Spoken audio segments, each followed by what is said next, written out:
आज हम लोग रसायन में 12वीं रसायन में नया चैप्टर स्टार्ट करेंगे, रासायनिक बल गतिकी, केमिकल काइनेटिक्स, चैप्टर नंबर 4।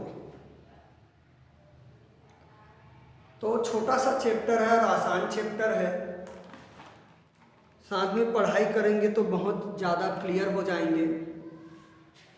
सबसे पहले आप लोगों को डिफिनेशन लिखना है उदाहरण सहित रासायनिक अभिक्रियाओं के वर्गीकरण को। तो निम्न पर टिप्पणी लिखिए या रासायनिक अभिक्रियाओं का वर्गीकरण करें अथवा निम्न पर टिप्पणी लिखें अथवा करके प्रश्न लिख सकते हैं। पहला, तीव्र अभिक्रिया, दूसरा मध्यम अभिक्रिया, तीसरा मंद अभिक्रिया। इन तीनों में अभिक्रियाओं को, किसी भी रासायनिक अभिक्रिया को 3 भागों में बांट सकते हैं: तीव्र अभिक्रिया, मंद अभिक्रिया, मध्यम अभिक्रिया। ठीक है। तो तीव्र अभिक्रिया की डिफिनेशन होगी बेटा, ऐसी अभिक्रियाएं जो बहुत कम समय में शीघ्रता से संपन्न हो जाती हैं। इनको संपन्न होने में बहुत कम समय लगता है, 10 की घात ऋण 14 से 10 की घात ऋण 16 सेकंड के बीच का समय लगता है, बहुत कम समय लगता है। तीव्र अभिक्रियाएं कहलाती हैं। तीव्र अभिक्रियाओं का है बेटा लवण का आयनिक है, विद्युत अपघट्य का आयनन, NaCl का आयनन भी तीव्र अभिक्रिया है, डालते इसका तुरंत आयनन हो जाएगा। ये भी तीव्र अभिक्रिया में आपके आएंगे। मान लीजिए कि NaCl है, आप इसको जल में डालते हो, सॉलिड है, उसको विलय करते हो विलयन में, तो आयनित हो जाते हैं। वैसे बेरियम क्लोराइड की क्रिया अपन H2SO4 से कराएंगे, वो भी तुरंत हो जाता है। BaSO4 H2 बेरियम क्लोराइड बेटा BaCl2 की क्रिया H2SO4 से कराएंगे, ये भी हो जाएगा BaSO4 और प्लस 2HCl। इस प्रकार से ये अभिक्रियाएं शीघ्रता से संपन्न होती हैं, तीव्र अभिक्रियाएं कहलाती हैं। क्या समीकरण कंप्लीट देख पा रहे हैं आप लोग? हाँ, ठीक है। मध्यम अभिक्रियाएं, तो मध्यम अभिक्रियाएं वे अभिक्रियाएं हैं बेटा जिनको संपन्न होने में कुछ मिनट, घंटे या दिन लग जाते हैं, वो मध्यम अभिक्रियाएं कहलाती हैं। जैसे कि एस्टर का जल अपघटन, एस्टर एथिल एसीटेट CH3COO, यहाँ लिख रहा हूँ बेटा CH3COO C2H5, आगे बताऊंगा।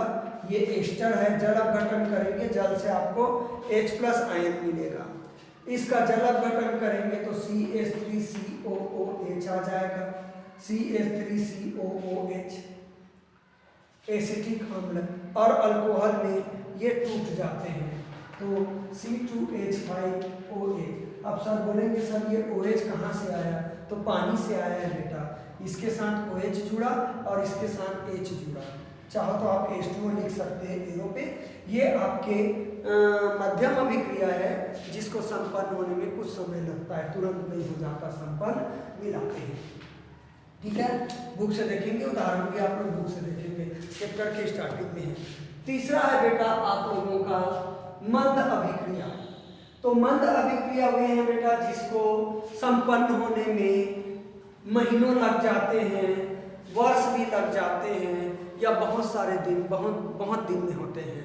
ये मंद अभिक्रिया हैं। जैसे लोहे में जंग लगना, Fe2O3 सूत्र होता है, लोहे में जंग लगना आपकी मंद अभिक्रिया है। ठीक है। तो तीव्र अभिक्रिया और मंद अभिक्रिया, कुछ अभिक्रियाएं ऐसी होती हैं बेटा जो तीव्र और मंद होती है।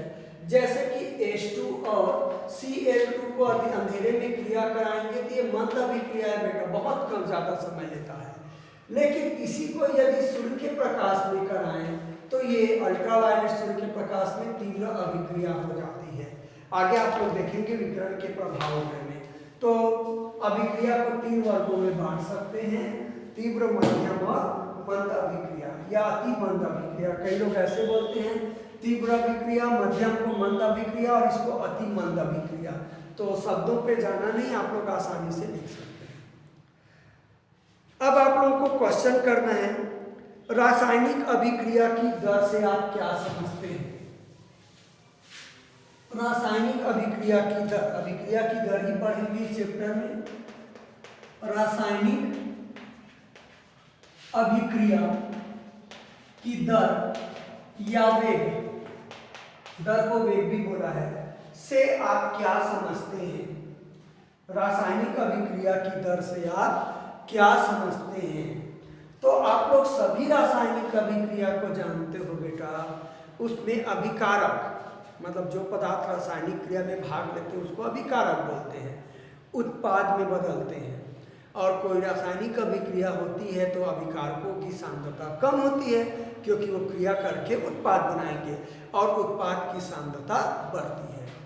तो किसी रासायनिक अभिक्रिया में इकाई समय में, बटन समय चला जाएगा, इकाई समय में अभिकारक या उत्पाद के सांद्रता में परिवर्तन होता है, उसको अभिक्रिया की दर कहते हैं। यानी कि रासायनिक कोई भी रासायनिक अभिक्रिया में अभिकारक या उत्पाद की सांद्रता में परिवर्तन की दर को अपन रासायनिक अभिक्रिया कहेंगे। तो रासायनिक अभिक्रिया की रासायनिक अभिक्रिया की दर कहेंगे। तो रासायनिक अभिक्रिया की दर की आप लोग डिफिनेशन लिखेंगे, मैं लिखा देता हूँ। इकाई समय में उत्पाद या अभिकारक या उत्पाद की सांद्रता में परिवर्तन को अभिक्रिया की दर कहते हैं। अभिक्रिया की दर कहते हैं। हो गया बेटा? तो अभिक्रिया की दर, तो आप लोगों के रासायनिक अभिक्रिया की दर, रासायनिक अभिक्रिया की दर बराबर हो गया बेटा अभिकारक या उत्पाद की सांद्रता में परिवर्तन, इकाई समय बोला है, बटन आएगा समय अंतराल। ये फार्मूला बन जाएगा आप लोगों का।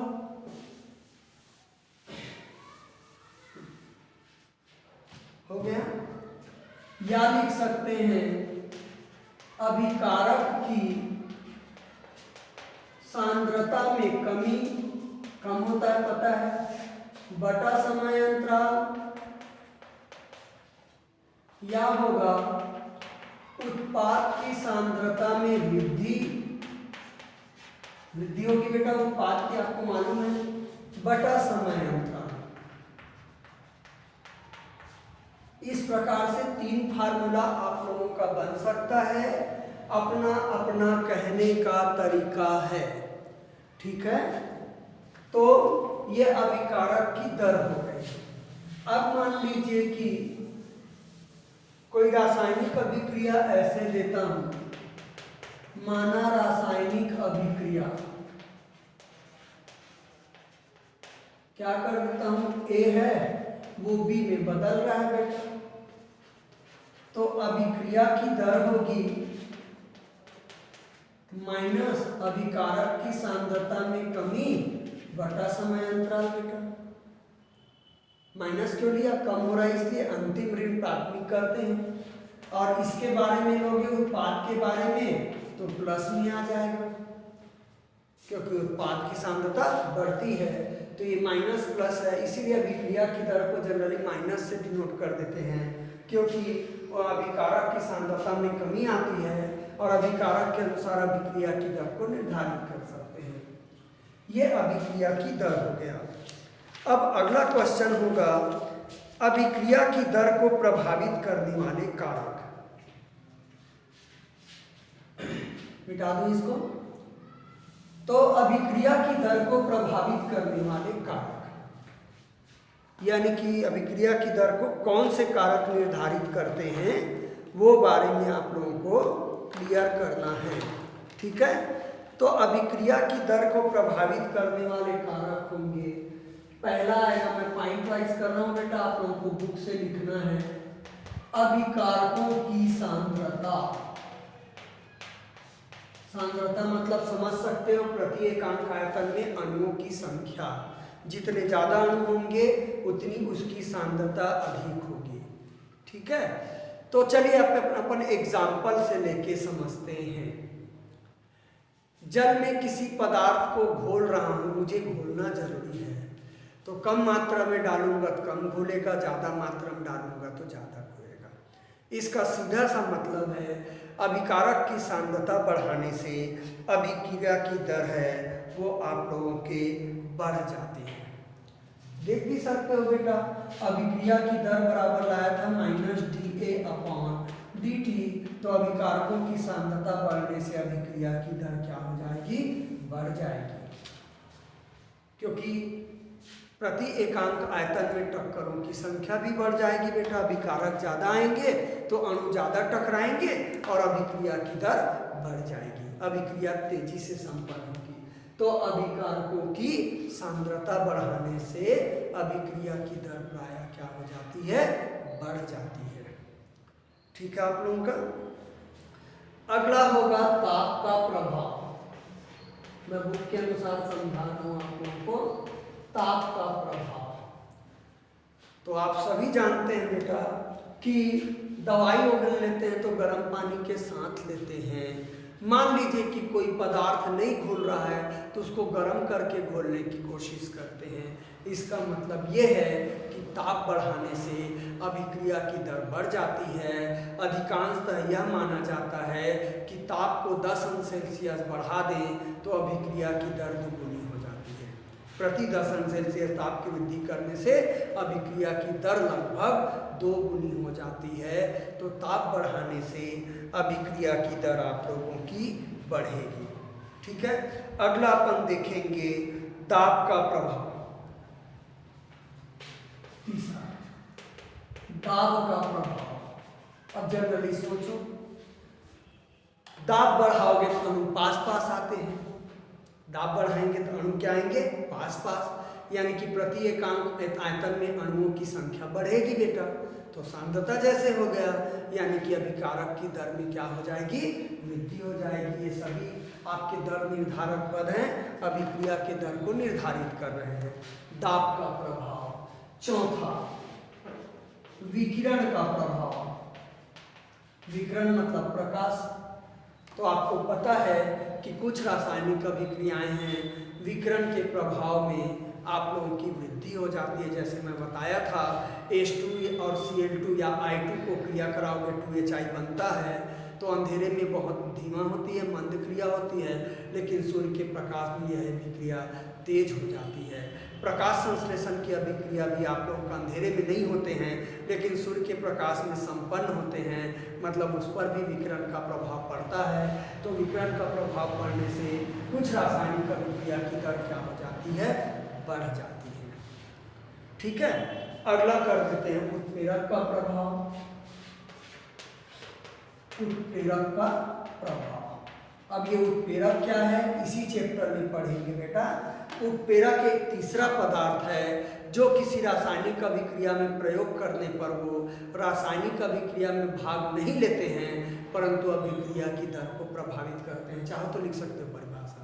उत्प्रेरक वे तीसरा पदार्थ है, अभिकारक या उत्पाद के अतिरिक्त कोई अन्य पदार्थ है उत्प्रेरक, जिसको रासायनिक अभिक्रिया में प्रयोग में लाने पर अभिक्रिया की दर, रासायनिक अभिक्रिया की दर परिवर्तित हो जाती है, परंतु वो स्वयं रासायनिक अभिक्रिया में भाग नहीं लेते हैं।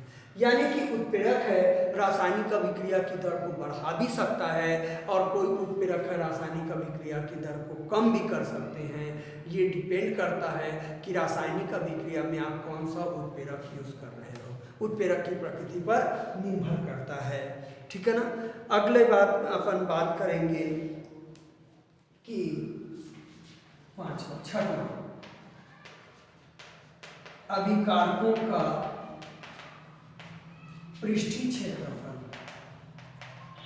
पृष्ठीय क्षेत्रफल अभिकारकों का पृष्ठीय क्षेत्रफल, अभिकारकों की प्रकृति, भौतिक प्रकृति जो भी हो। अब फिर यह मैं एग्जाम्पल लूंगा। मान लीजिए कि आप दवाइयाँ खा रहे हैं, गर्म पानी साथ लेते हो, मैं बता दिया हूँ अभिक्रिया की दर बढ़ जाती है, दवाई आपके शरीर में जल्दी असर करता है। क्या आपने बच्चों को दवाई खिलाते देखे हुए हैं? जनरली बच्चों को दवाई खिलाते हैं तो उसको पीस कर खिलाते हैं, या आप लोगों को दो चीज़ें दे रहे हैं, शरबत बनाना है, मैं शक्कर दे दिया और मिश्री दे दिया, दोनों को जल में घोलोगे तो शरबत ही बनेगा। श्योर है आप लोग चुनाव करोगे शक्कर का, क्योंकि शक्कर के दाने क्या होते हैं, छोटे छोटे होते हैं। आपको मालूम है अपने अनुभव से कि ये जल्दी घुलेंगे, ये रासायनिक अभिक्रिया जल्दी करेंगे, ये होंगे। तो सीधी सी बात है बेटा, किसी अभिकारक का सतह का क्षेत्रफल अधिक हो, पृष्ठीय क्षेत्रफल अधिक हो, एग्जाम्पल के तौर पर मिश्री की डली लिया, इसमें पृष्ठीय क्षेत्रफल कम हुआ बेटा 4। अब इसको महीन पीस देता हूँ तो 20 से कई टुकड़े कर दूंगा महीन पीसने से, तो इसका पृष्ठीय क्षेत्रफल बढ़ जाएगा। यानी कि अभिकारक का पृष्ठीय क्षेत्रफल अधिक होने से अभिक्रिया की दर बढ़ जाती है। यही कारण है कि रासायनिक अभिक्रियाओं में अभिकारक के रूप में अधिकांशतः पदार्थ के चूर्ण का प्रयोग किया जाता है। आप प्रयोगशाला में भी जाओगे तो आपको चूर्ण देंगे, उसको परख नली में डाल के आप अभिक्रिया को टेस्टिंग करते हो। क्लियर आप लोगों का? ये बहुत आसान है। अभिकारक की सांद्रता, ताप का प्रभाव, सांद्रता बढ़ाने से अभिक्रिया की दर बढ़ेगी। 10 अंश सेल्सियस ताप बढ़ाने से अभिक्रिया की दर लगभग दुगुनी हो जाती है। दाब बढ़ाने से भी अभिक्रिया की दर बढ़ती है। विकिरण का प्रभाव भी अभिक्रिया की दर को अधिकांशतः बढ़ा देता है। उत्प्रेरक का प्रभाव है अभिकारकों का पृष्ठीय क्षेत्रफल। ठीक है, तो मैं सारे को क्लियर कर दिया आप लोगों का। ये 6 कारक है जो रासायनिक अभिक्रिया की दर को आप लोगों को प्रभावित करते हैं। इसको दर निर्धारक तक भी बोल सकते हो। ठीक है, रासायनिक अभिक्रिया की दर को निर्धारित करते हैं ये पालन को। चलिए आगे हम देखेंगे इसी चैप्टर में अभिक्रिया की ताक्षणिक दर या अभिक्रिया की दर की इकाई। तो अभिक्रिया की दर की इकाई बाद में देखेंगे, प्रथम कोटि की अभिक्रिया, द्वितीय कोटि की अभिक्रिया। तो मैं अभिक्रिया की आप लोगों को ताक्षणिक दर बता रहा हूँ। ठीक है ना। तो अभिक्रिया की ताक्षणिक दर से आप क्या समझते हैं? ताक्षणिक दर, अभी तक अभिक्रिया की दर की है, तो अभिक्रिया की ताक्षणिक दर से आप क्या समझते हैं? तो किसी विशेष क्षण पर जब समय का मान बहुत कम हो, इकाई समय लिए थे, किसी क्षण विशेष पर अभिकारक और उत्पाद के सांद्रता में परिवर्तन की दर को उस समय पर ताक्षणिक अभिक्रिया की दर कहेंगे। मेरे ख्याल से लिख सकते हैं आप लोग, किसी क्षण विशेष पर अभिकारक और उत्पाद की सांद्रता में परिवर्तन की दर को उस विशेष समय पर ताक्षणिक अभिक्रिया की दर कहते हैं। और ताक्षणिक अभिक्रिया की दर बराबर होता है बेटा, कि दर बराबर हो जाएगा minus del a upon del t या minus del b upon del t. Del मतलब बहुत कम समय अंतराल के लिए, टी के लिए संकेत को दे देते हैं, डेल दे देते हैं बेटा। तो इस प्रकार से अभिक्रिया कर लेना, रासायनिक अभिक्रिया A = B करके, तो इसके ताक्षणिक अभिक्रिया की दर ऐसे लिखेंगे, डेल से लिखा जाता है ताक्षणिक अभिक्रिया की दर को। किसी क्षण विशेष पर बहुत कम समय में अभिक्रिया की दर को परिवर्तन को बोलते हैं। बहुत कम समय में, अत्यंत अल्प समय में अभिक्रिया की दर में जो परिवर्तन होगा उसको अपन क्या कहते हैं? ताक्षणिक अभिक्रिया की दर कहते हैं। ये आप लोगों का संकेत दे दिया गया। ठीक है। ताक्षिक अभिक्रिया की दर के लिए कुछ न्यूमेरिकल्स आप लोगों के आ सकते हैं, उस न्यूमेरिकल्स को मैं आप लोगों को बताना चाहूँगा। ठीक है, उदाहरण नहीं है आप लोगों का, ये पेज नंबर 253 पे न्यूमेरिकल दिया हुआ है, वो आप लोग देख सकते हैं। तो न्यूमेरिकल मैं बाद में बताता बेटा एक साथ। ठीक है, अब हम बात करेंगे दर स्थिरांक या वेग स्थिरांक का व्यंजक। दर स्थिरांक या वेग स्थिरांक अभी देखे थे अभिक्रिया की दर। अब हम दर स्थिरांक, दर को वेग भी बोलते हैं या वेग स्थिरांक क्या है, इसका आप लोग क्वेश्चन लिख लेंगे। ठीक है ना, तो प्रश्न बनाइए, किसी रासायनिक अभिक्रिया की दर स्थिरांक और वेग या वेग स्थिरांक से क्या समझते हैं? दर स्थिरांक या वेग स्थिरांक से आप क्या समझते हैं, इसको डिफाइन करना है। तो 11वीं में भी आया था आप लोगों का दर स्थिरांक और वेग स्थिरांक है। तो सबसे पहले तो आप रासायनिक अभिक्रिया को लिख लेंगे। ठीक है ना, तो माना कोई रासायनिक अभिक्रिया, माना रासायनिक अभिक्रिया, रासायनिक अभिक्रिया क्या है आपका A प्लस बी, A की संख्या n है, B की संख्या m है, ये क्रिया करके उत्पाद में बदल रहे हैं। मैं उत्पाद का जिक्र नहीं कर रहा हूँ बेटा। तो अभिक्रिया की दर होगी, आप सभी जानते हैं, समानुपाती होगी बेटा A की सांद्रता की घात n और B की सांद्रता की घात n। ये अभिक्रिया की दर के लिए आप लोग द्रव्यानुपाती क्रिया का नियम वगैरह पढ़े होंगे 11वीं में जिसमें आया था। तो अभिक्रिया की दर बराबर हो जाएगा के, एक नियतांक लगा दें छोटा के, A की घात n और B की घात n। ठीक है बेटा, अब इन दोनों को यदि एक ले लूँ तो, यदि A की सांद्रता को मैं एक लूँ और B की सांद्रता को भी मैं एक ले लूँ तो हो, तो अभिक्रिया की दर, अभिक्रिया की दर बराबर होगा बेटा, यहाँ लिख लेना बेटा, यहाँ के एक, मैं भूल जाता हूँ, के दिए ना, यहाँ लिख लो, यहाँ के एक अनुपातिक नियतांक है जिसे अभिक्रिया का दर स्थिरांक या वेग स्थिरांक कहते हैं। फिर ये लेना, तो ये बराबर आ गया बेटा के गुना एक, एक का घात कुछ भी एक ही हो, बराबर के हो गया। यानी कि किसी रासायनिक अभिक्रिया का दर स्थिरांक या वेग स्थिरांक उस अभिक्रिया की दर के आंकिक मान के बराबर होता है जो अभिकारकों की सांद्रता में आप लोगों को इकाई परिवर्तन कर दे या अभिकारकों की सांद्रता इकाई होती है। तो आप लोगों का डिफिनेशन होगा, अभिकारकों की सांद्रता इकाई हो तो अभिक्रिया की दर आपके दर स्थिरांक के बराबर होगा। तो मैं लिख देता हूँ, अतः दर स्थिरांक अभिक्रिया की दर की उस आंकिक मान के बराबर होती है जब अभिकारकों की सांद्रता इकाई होगी। उस समय जो अभिक्रिया की दर होगी उसको अपन दर स्थिरांक कह सकते हैं। तो ये दर स्थिरांक हो गया।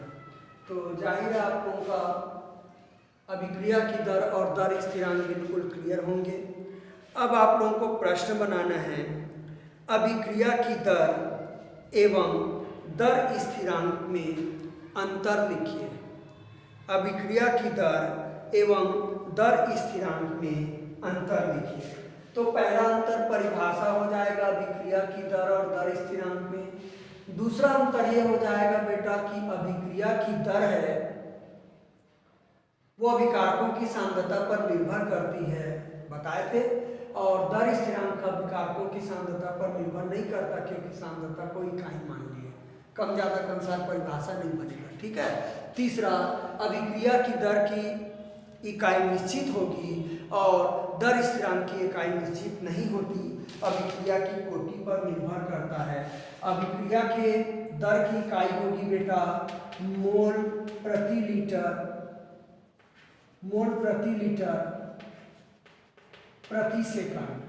अभिक्रिया की दर की इकाई हमेशा यही आएगी, बताते बताते बाद में बताऊंगा करके रुक गया था। क्यों?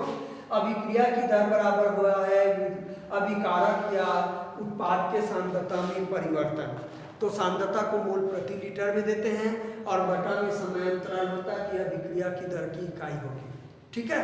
और दर स्थिरांक की इकाई बाद में देखेंगे, अभिक्रिया की कोटि जब पढ़ाएंगे तो शून्य कोटि की अभिक्रिया के लिए दर स्थिरांक की इकाई अलग होगी, प्रथम कोटि के लिए अलग होगी, द्वितीय के लिए अलग, तृतीय के लिए अलग। जैसा जैसा कोटि आएगा वैसे ही दर स्थिरांक या वेग स्थिरांक की इकाई होगी। तो तीन अंतर आपके आएंगे, पहला परिभाषा, दूसरा अभिक्रिया की दर अभिकारकों की सांद्रता पर निर्भर करते हैं, वो नहीं करता है, तीसरा इसकी इकाई निश्चित होती है और दर स्थिरांक की इकाई अभिक्रिया की कोटि पर निर्भर करती है, निश्चित नहीं होती है। बुक में दिए हैं, आप लोग नोट कर सकते हैं, वेग स्थिरांक या दर स्थिरांक।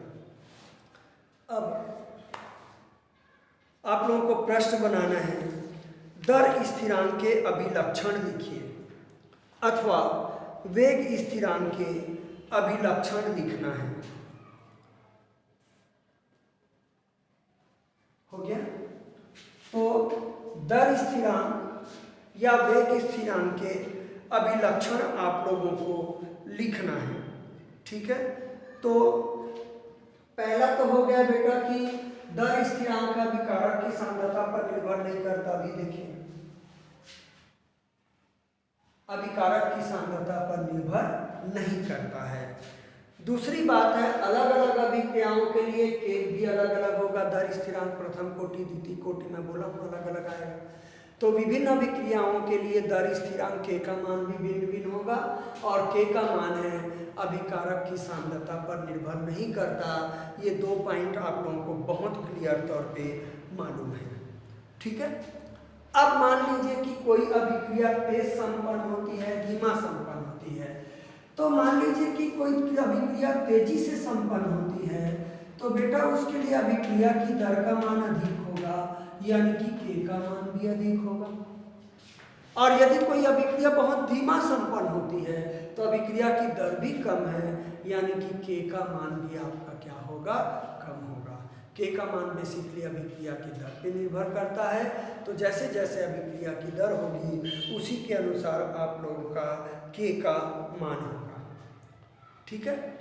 अब एक ही अभिक्रिया के लिए आपको पता है कि ताप बढ़ाने पर अभिक्रिया की दर बढ़ जाती है, तो ताप में परिवर्तन करने पर उसी अभिक्रिया के लिए दर स्थिरांक के का मान भी अलग अलग होगा।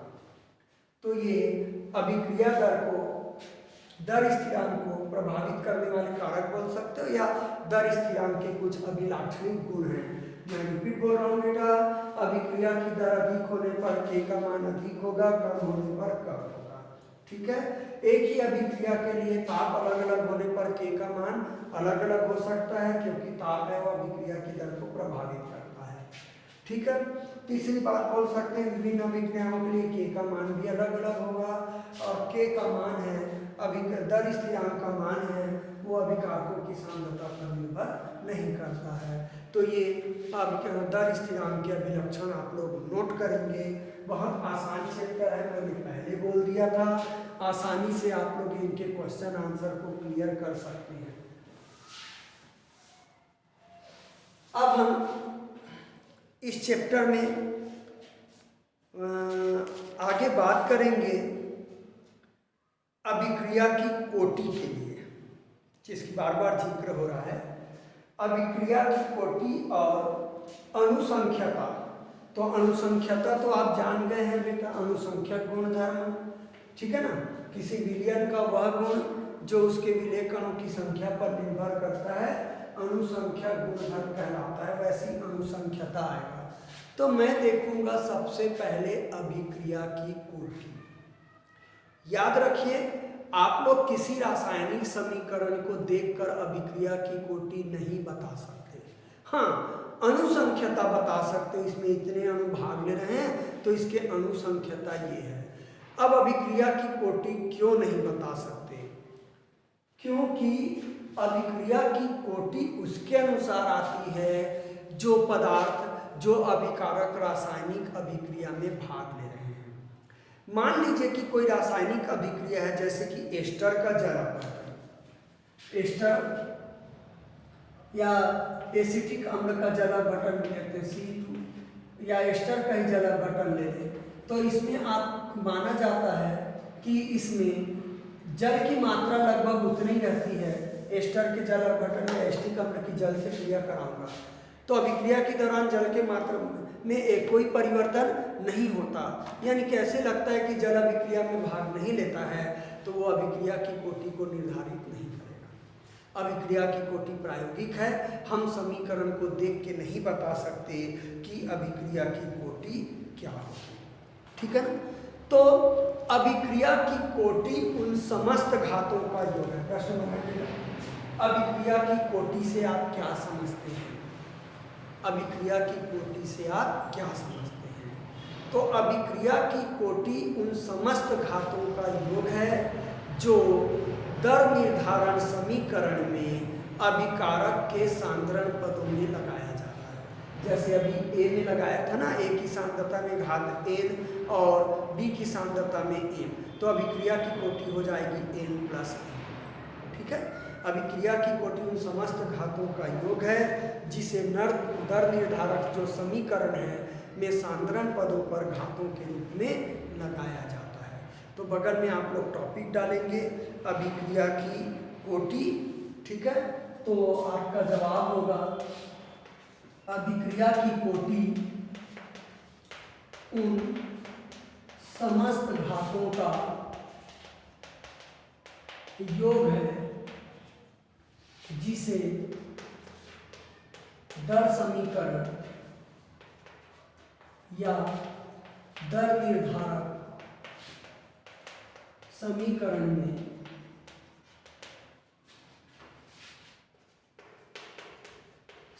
सांद्रण पदों पर लगाया जाता है या अभिकारक की सांद्रता पर लगाया जाता है। सांद्रण पदों पर लगाया जाता है। उदाहरण, माना कोई रासायनिक अभिक्रिया,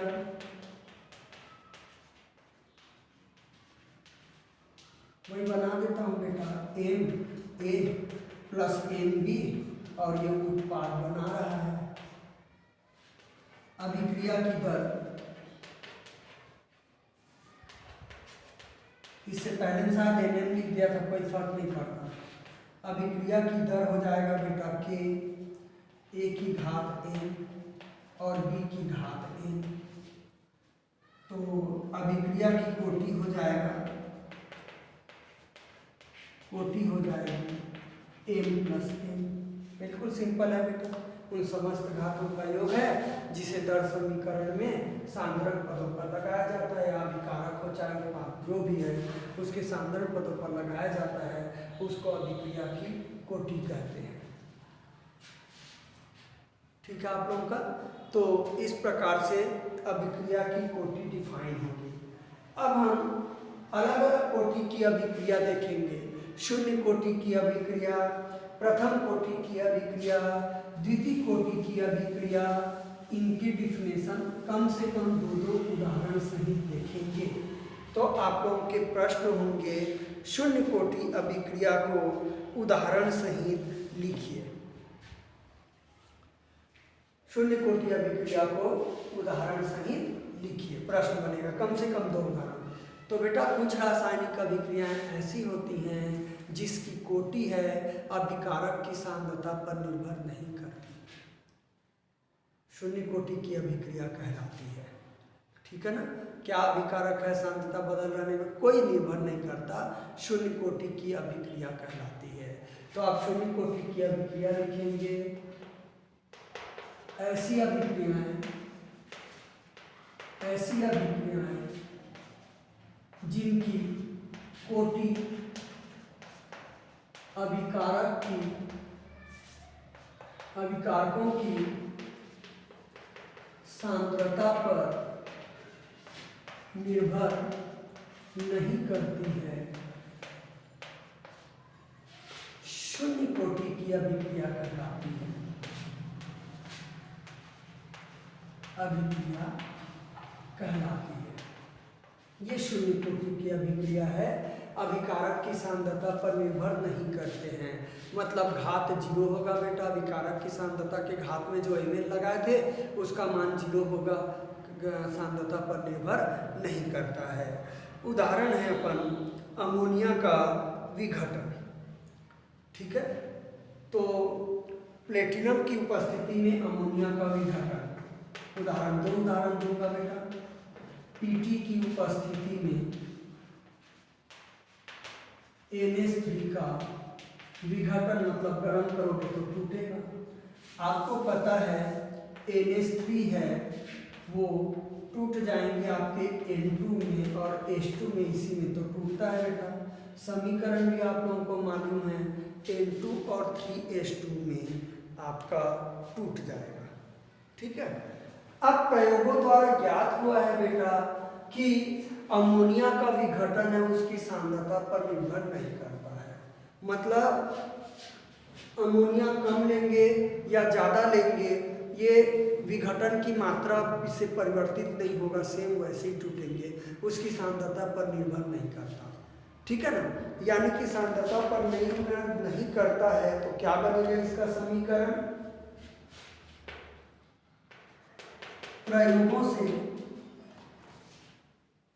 प्रयोगों से ज्ञात हुआ है कि अमोनिया का विघटन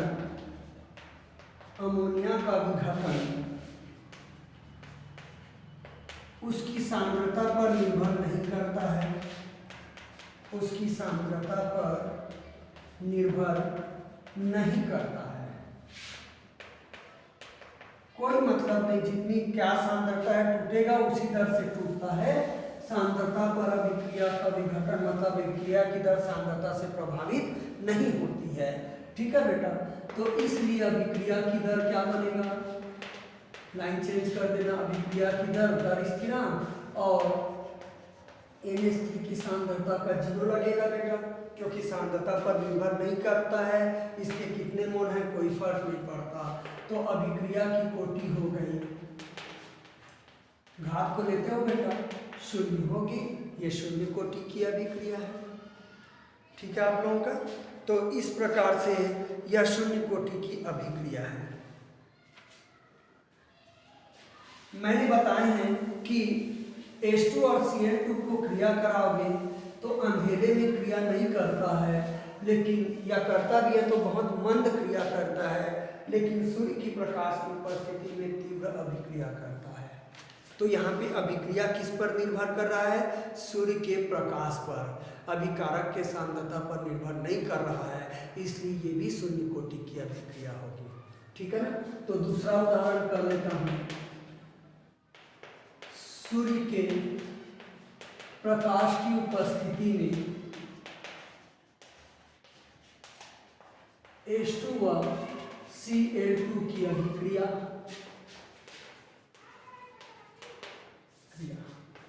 H2 Cl2 सूर्य का प्रकाश 2HCl 2HCl, तो इस प्रकार से क्रिया हो गया। तो बेटा ये अभिक्रिया सूर्य के प्रकाश पर निर्भर कर रहा है, अभिकारक के सांद्रता पर निर्भर नहीं कर रहा है, ये भी शून्य कोटि की अभिक्रिया होगी। क्लियर है? यह अभिक्रिया सूर्य के प्रकाश पर निर्भर करती है, न कि अभिकारकों की सांद्रता पर।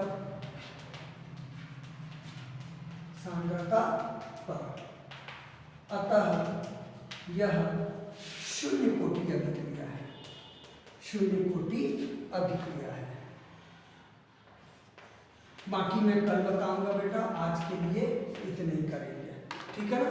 प्रथम कोटि द्वितीय कोटि कल बताऊंगा, ओके।